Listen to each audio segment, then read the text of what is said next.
বাবা তুমি আজকে কি গাছ লাগাবে? ওই তো আজ আমি যেটা লাগাবো সেটা হচ্ছে রেড লঙ্ঘন। এটা কিন্তু আমার ভারতবর্ষের গাছ নয়, এটা অ্যাকচুয়ালি থাইল্যান্ড ও ইন্দোনেশিয়াতে এই গাছটা পাওয়া যায়, এমনকি বার্মাতেও এই গাছটা দেখা যায় এবং বাংলাদেশেও এই গাছটা প্রচুর চাষ হচ্ছে এবং আমাদের পশ্চিমবঙ্গের তৎসহ ভারতবর্ষেও এই গাছটা আস্তে আস্তে শ্রীবৃদ্ধি হচ্ছে। এই গাছটা তিনবার ফলন হয়।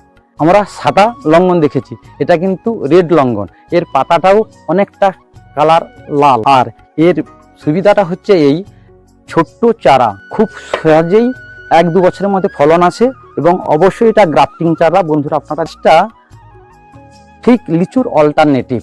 লিচু শেষ হয়ে যাওয়ার পর এটা হয় এবং লিচু আমার সাধারণত 1 বছরে 1 বার হয়, এটা কিন্তু বছরে 3 বার হয়। বন্ধুরা বাবা কিসে লাগাচ্ছ? আমি চারাটি অবশ্যই একটা ছোট্ট ড্রামে লাগানোর চেষ্টা করছি এবং যেহেতু এটা বিদেশি গাছ, প্রথমে একে ড্রামে প্রস্তুত করার পর পরে মাটিতে লাগাবো। 50% আমি সয়েল নিয়েছি গার্ডেনের, আর 50% কম্পোস্ট সার নিয়েছি।